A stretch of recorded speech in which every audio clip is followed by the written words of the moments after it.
Selamat datang di Cerita Trisna. Cerita apa saja dengan Trisna.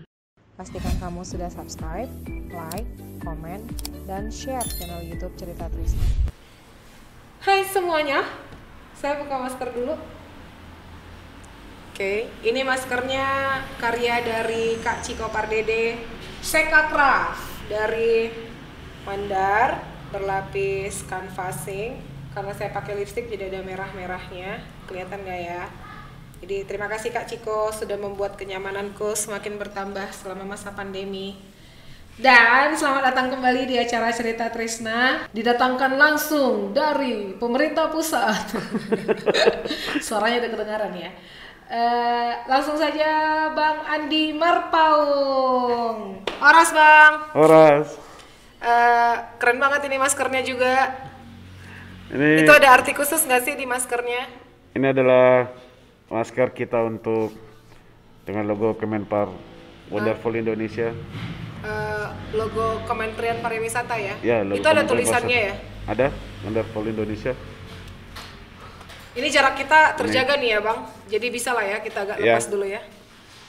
Ini kita bikin logo Indonesia Care juga, dan juga Talkful Indonesia sebagai menunjukkan bahwa kita sesama bangsa dan juga semua pelaku pariwisata bisa saling care untuk saling peduli untuk menunjukkan bahwa di masa pandemi ini harus saling mendukung lah. Saling menjaga, saling mendukung. Itu menarik, aku lihat soalnya kan sering ngeliat di TV tuh iklan-iklan Indonesia Care. Itu kan digedein I Do Care gitu. Kan dari Indonesia jadi bisa dapat I Do. Betul. Saya benar-benar peduli kan gitu kan. Itu ide Abang nggak itu? Bukan, itu sebenarnya memang udah ada artinya tim dari kita Kementerian Pariwisata yang benar-benar mengkaji apa yang bisa menyatukan semua tanpa ada sekat atau semua minimal bisa menyatukan semua siapapun yang menggunakan tagline itu I Do Care, Indonesia Care, itu menunjukkan Indonesia sebagai rasa pedulinya. Dan itu bebas digunakan ya? Bisa bebas digunakan. Jadi Kemenpar, pemerintah pusat menginisiasi siapa aja boleh menggunakan. Ya betul. Keren-keren. Karena itu bisa membangkitkan semangat kita di masa pandemi. Khususnya karena kita sekarang mengundang Bang Andi Marpaung, berarti kita ngomongin pariwisata nih, nggak jauh-jauh. Kita paksa dulu beliau menjelaskan segala sesuatu tentang pariwisata. Siap nggak Bang? Ya bisa. Bisa. Pastikan kamu sudah subscribe, like, komen, dan share channel YouTube Cerita Trisna. Oke Bang, tadi 2009 Abang masuk ke Kementerian Pariwisata dan bertepatan dengan perubahan undang-undang dari tahun 91. Setelah itu Abang masuk ke Tobanya dari tahun? Nah, itu tadi mengenai Toba ini. Jadi ada program kita yang demo. Protokol destinasi pariwisata. Dan ini waktu itu Jero Acik bikin kebijakan apa yang bisa direvitalisasi di destinasi-destinasi yang untuk yang bisa mengembangi Bali. Dulu kan ada 3 yang di sini yang destinasi yang top 3 di Indonesia setelah Bali, Danau Toba, Toraja. Danau Toba memang masuk top 3 masuk tahun top itu. 3. Untuk penyumbang kunjungan wisatawan. Iya. Jogja sama JKI itu masih, atau Batam Bintan itu belum. Oh gitu, masih Danau Toba ya? Masih Toba, karena masih dan ini yang dilihat kunjungan wisatawan mancanegara waktu itu masih bisa sampai 500.000 via Polonia. Polonia bandaranya. Kan? Itu per tahun atau per tahun? Per tahun bisa sampai 500.000 mancanegara. Nah, dan di 2000 ini trennya mulai sejak 98 lah mulai turun Tobanya itu. Itulah dasarnya ini mau direvitalisasi lagi, diangkat lagi. Dan muncullah program demo itu. Gimana cara menaikkan lagi kunjungan wisatawan, karena Toba sama Toraja hampir sama kasnya. Jadi drop kunjungan wisatawan. Setelah krisis moneter sejak tahun 98. Dan antara 98 sampai ke 2010 itu ada perkembangan. Dan ini udah langsung jalan lah. Toba. Waktu itu yang menjadi 2010 yang pertama disentuh itu adalah Samosir. Oh, ke Samosir dulu. Samosir dulu. Samosir, dan ada mulai program-programnya, mulai dari pertama belanja masalah, bikin kajian-kajian dulu, strategis desain rencana aksinya kayak mana, itu awal-awal lah. Karena waktu itu yang mau ditemukan kenapa sih Toba turun itu dulu. Ya. Jadi belum ada action apa-apa. Dan Jadi pada saat itu lebih ke Samosir kan Samosir yang pusat pusat pariwisata ya. Iya. Gitu. Tahun 2010 Toba sama Pangandaran. Tahun berikutnya 2011 tambah lagi. Karena waktu itu keluarlah sesuai dengan amanah Undang-Undang 2010 nomor 10 tahun 2009, PP 50 tahun 2011 tentang rencana induk pembangunan pariwisata secara nasional. Keluarlah 25 KSPN sebagai pilot project yang harus mau disentuh, 25 kawasan strategis pariwisata nasional. Kawasan strategis pariwisata nasional. Jadi melalui 2012 mulailah aku diikutkan ke sini sama tim pelaksana teknis. Karena ternyata dibutuhkan orang daerah, orang lokal yang memahami karakter seperti itu. Jadi aku di samping megang Sabang, megang Derawan, tapi ikut juga mulai masuk ke Toba 2012. 2010 masuk Samosir, Toba itu 2011 lah masuk ke Simalungun. 2012 kebetulan pas masuk ke daerah Toba Samosir. 2012 mulai masuk ke Toba Samosir. Nah, situlah juga aku juga mulai terjun ke setelah masuk Toba Samosir. Dan pulang ke kampung ya. Akhirnya ya seperti ya pulang kampung lah, karena langsung menggarap ke kampung sendiri, Toba Samosir. Pergantian kabinet kan, menteri berganti. Dengan masuknya Pak Arief Yahya, menteri yang baru 2015, ini program DMO tetap dilanjutkan. Nah, terjadilah pergantian pelaksana teknis juga langsung waktu itu. Ya saya langsung mendapat tugas untuk Toba lah. Danau Toba, kawasan Danau Toba. Kawasan Danau Toba 2015. Dan Pak Menteri waktu itu juga punya, karena perintah Presiden harus ada di 10 destinasi prioritas. Termasuklah Danau Toba. Dan ini waktu itu Pak Menteri minta bikin kajian dulu. Untuk bagaimana 10 DPP ini, apa yang harus dilakukan, apa yang mau direkomendasikan apa. Waktu itu kerjasama dengan ITB, P2 Par ITB bikin kajian development plan-nya. Dan Toba itu mau seperti apa, terus apa sih kendalanya, masalahnya apa, dan apa yang harus dilakukan ke depannya seperti apa. Itu kan yang Abang bilang tadi, itu yang memang saya mau tanyakan. Waktu setelah kajian ini dilakukan dan ada hasilnya, terus mulai program nih ke Toba. Bayangan besarnya dari Kementerian Pariwisata sebenarnya apa untuk Toba pariwisatanya? Sebenarnya yang pertama adalah kenapa ada istilah 10 Bali baru itu dulu yang kita lihat.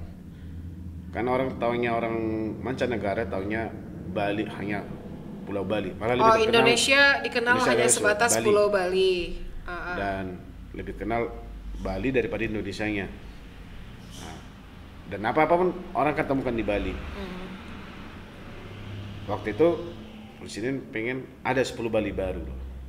Karena targetnya tamu mancanegara berarti tamu mancanegara waktu itu. Bisa menciptakan bagaimana tempat yang sama seperti Bali. Meskipun dengan kearifannya lokal ataupun caranya berbeda. Tapi minimal entah sistem pelayanannya atau pengelolaannya itu sama kayak Bali. Nah, termasuklah Danau Toba waktu itu dipilih karena kembali ke belakang itu tadi. Track recordnya bahwa Toba pernah sebagai top 3-nya Indonesia sama Toraja. Itu. Jadi bayangannya pertama ingin membentuk dia seperti Bali baru. Dengan kearifan lokal. Dengan kearifan lokalnya sendiri, dengan ciri khasnya sendiri. Jadi nggak membuat Toba jadi Bali, bukan. Tapi Toba tetap dengan Toba, ciri Bali khas budayanya ya tapi tetap minimal dipegang. Apa yang kita dagang di Bali bisa kita dagang di Toba, standar pelayanannya. Harapannya seperti itu waktu itu. Biar turis mancanegara tertarik datang juga ya. Jadi ke Indonesia nggak sebatas ngelihat Bali gitu kan. Dia juga ada pilihan alternatif yang lain. Dengan penerbangan domestik Bali ke Toba seperti itu, Iya. Bali ke Morotai, Bali ke Borobudur. Ah, ah. Itu menariknya kita tetap dari Bali memang, karena suka nggak suka memang nomor satu masih itu kedatangan kunjungan wisatawan mancanegara.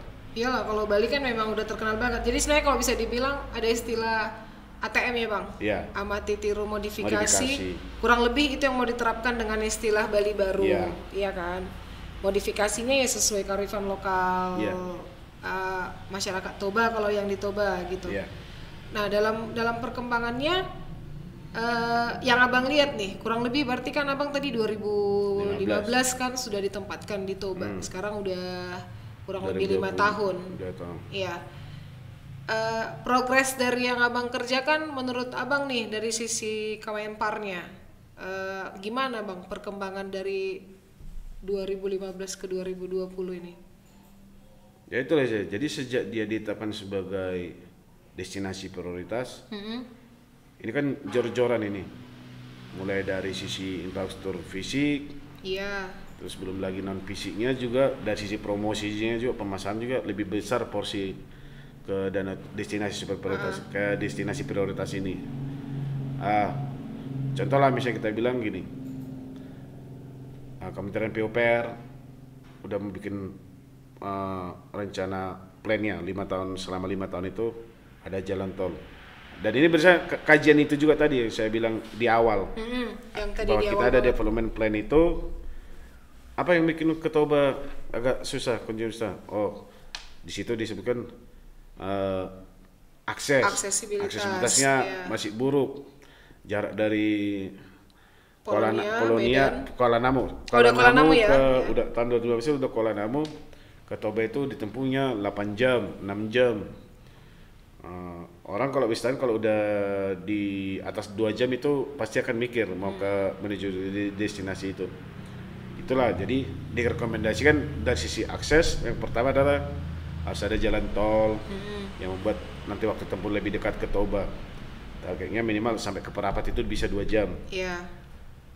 Terus harus ada bandara baru supaya untuk menopang Kuala Namu. Yang lebih dekat langsung yang ke dekat Danau langsung ke Danau Toba. Minimal dia di bawah sejam bisa nyampe Danau Toba. Itulah Bandara Silangit. muncullah opsi Bandara Silangit.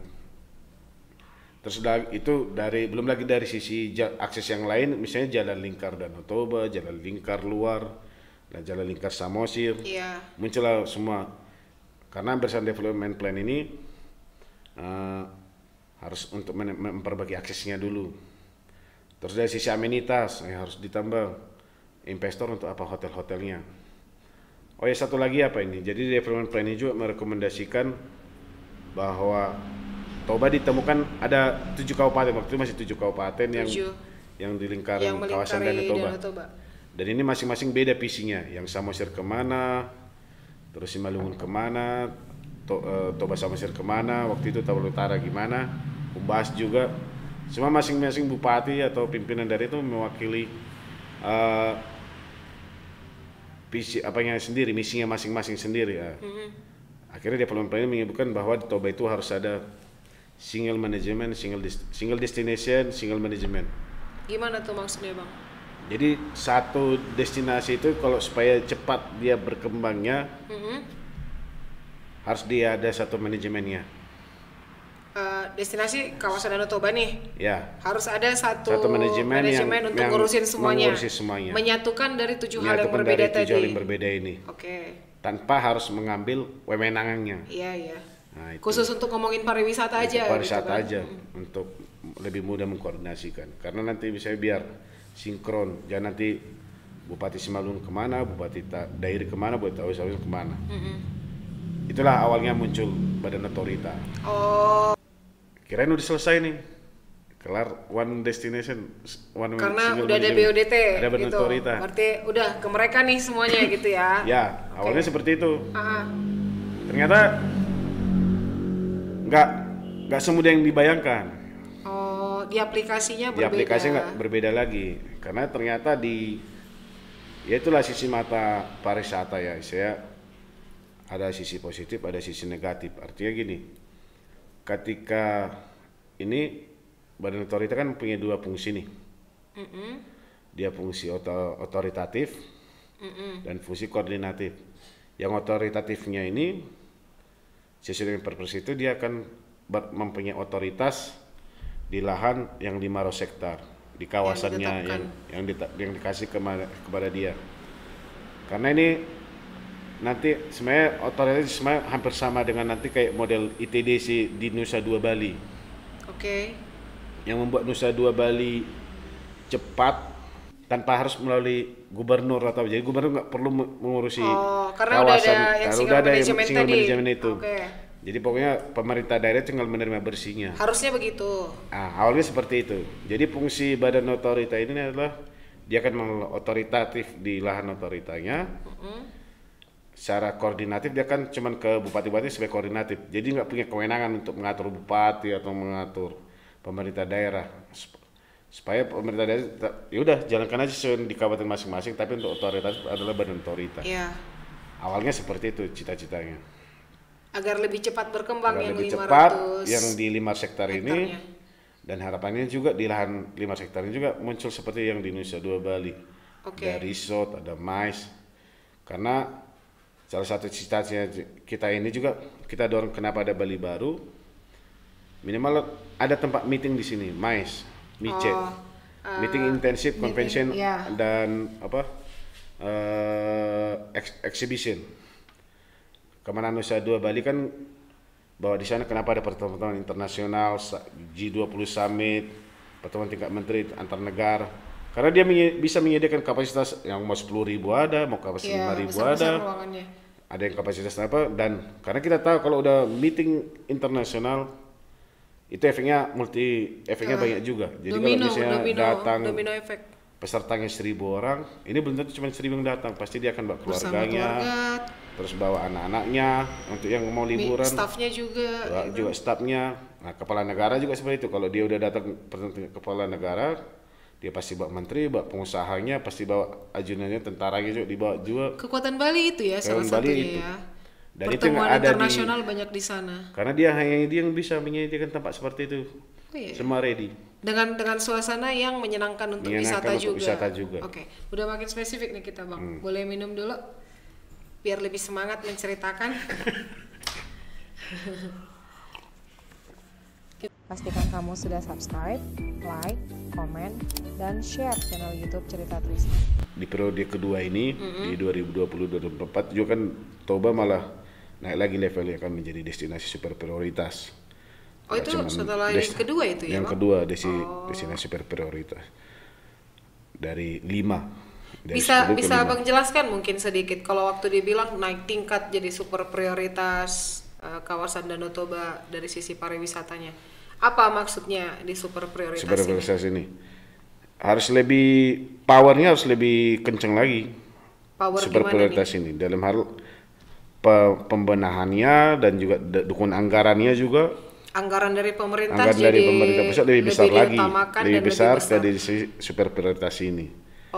Jadi dari 10 ke 5. Jadi super prioritas kan Danau Toba, Borobudur, Mandalika, Labuan Bajo sama Likupang.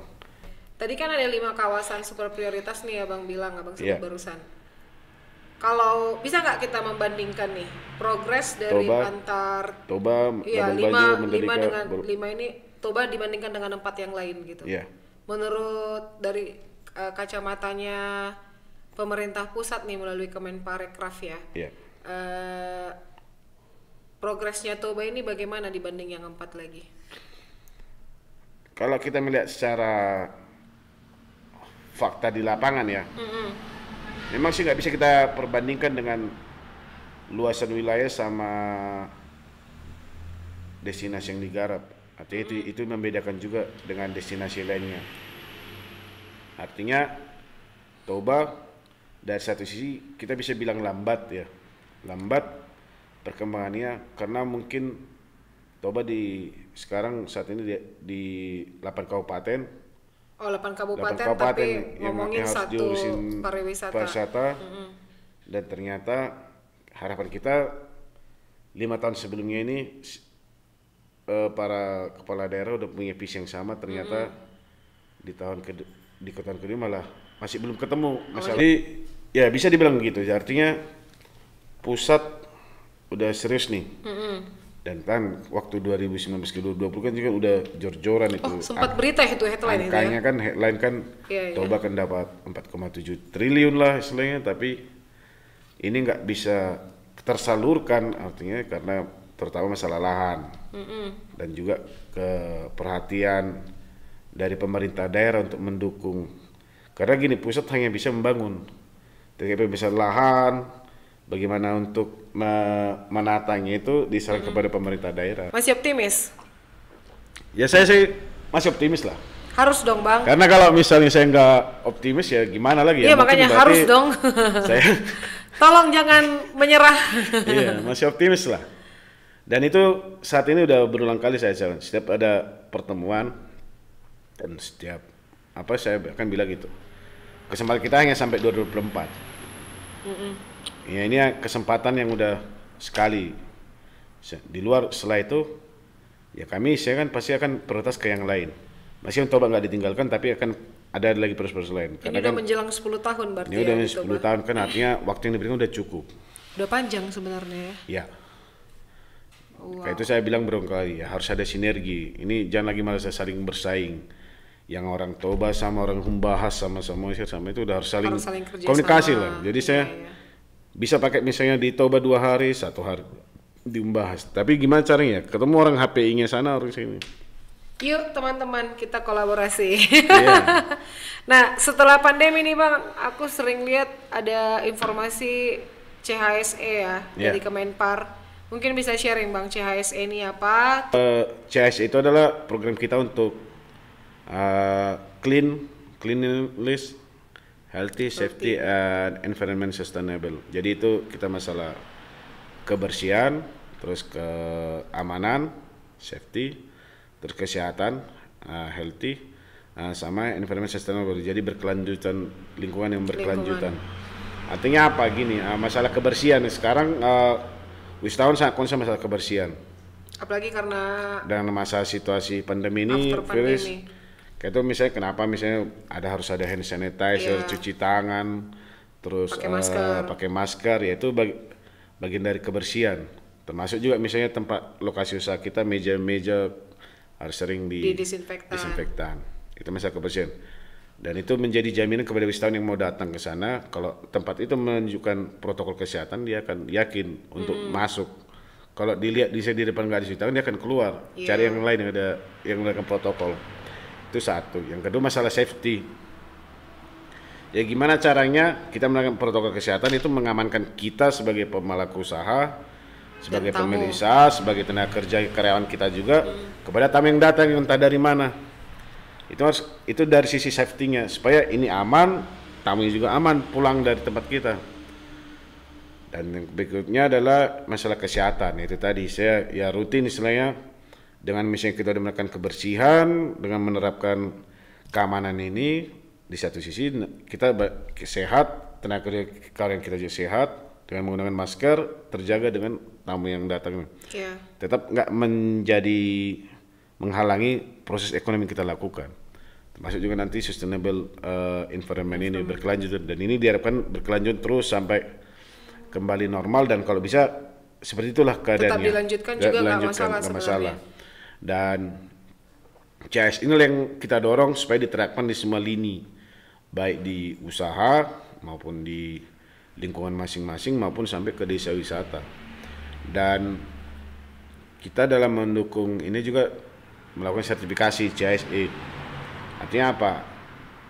Kita mungkin bisa aja sebagai, saya kan udah menerapkan protokol kesehatan, buktinya apa? Nah itu. Nah ini memang nggak wajib, tapi ini sebagai himbauan kita lah istilahnya untuk kalau misalnya supaya wisatawan yakin, kau harus disertifikasi CHSE ini. Nanti akan ada tim auditor yang turun ke tempat usaha kita itu. Untuk ngecek apakah benar nggak udah sesuai dengan protokol kesehatan, mulai dari cuci tangan, terus posisi meja gimana, terus posisi dapur gimana, posisi karyawan pas pada masa pakai masker enggak gitu. Kalau itu udah terpenuhi, nanti akan dari Kementerian Pariwisata akan mengeluarkan sertifikat Indonesia Care, stiker Indonesia Care. Educare itu seperti Di logo yang ini, di masker ya. logo yang di masker ini, Heeh. itu udah sepakat, baik PHRI, Asita, semua apa, dan kita Kemenpar, setiap logo yang itu udah dia audit dan udah Oke. memenuhi standar protokol kesehatan. Dan itu gratis, nggak ada pungutan biaya. Berarti tinggal daftar aja. Tinggal daftar di mana tuh Bang link di di daftarnya? apa? CHSE Kemenparekraf kemenparekraf.go.id.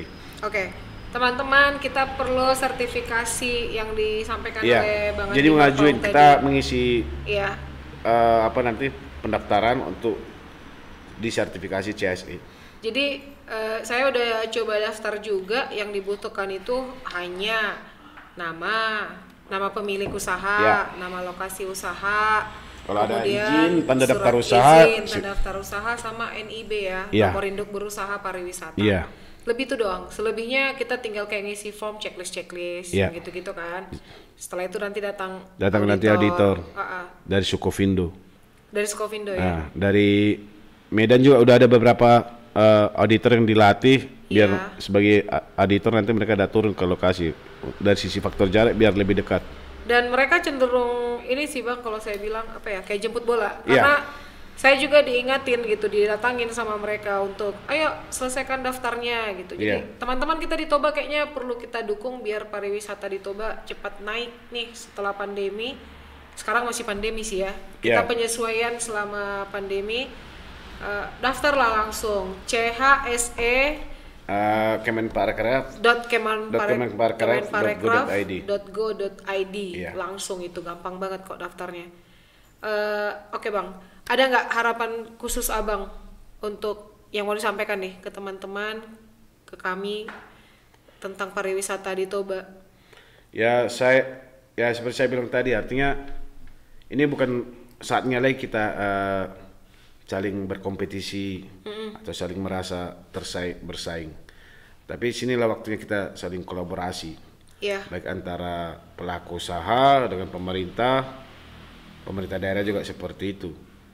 Kalau misalnya ada yang kurang-kurang atau apa, ya segera dikomunikasikan dan sering buka komunikasi, evaluasi apa yang sudah dilakukan, apa yang belum dilakukan.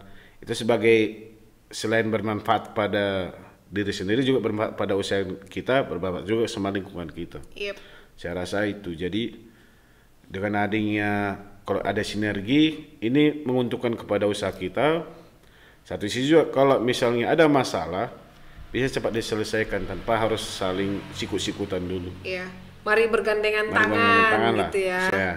antara sama pelaku usaha. Dan ini nggak cuma sesama rumah makan atau secara hotel, tapi justru semua lini, Iya benar. baik pemandu wisatanya, travelnya, dan saat ini yang memang harus itu yang kita perlukan.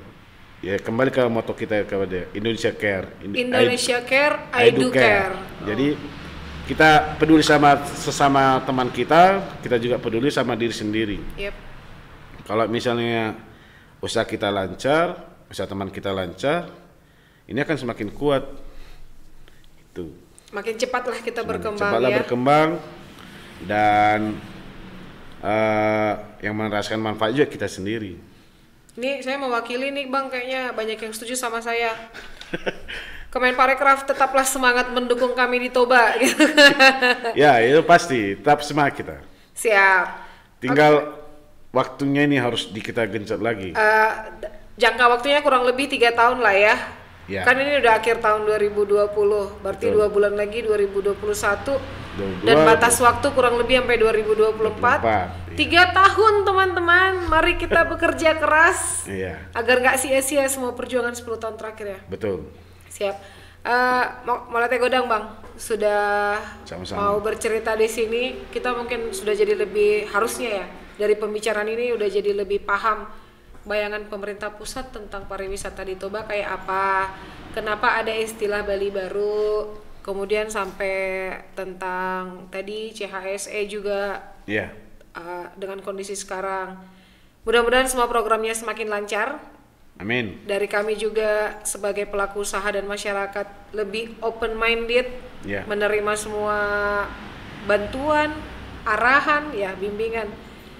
Sekali lagi terima kasih Bang Andi. Yuk. Sehat selamat sampai tujuan nanti kembali ke kantor pusat.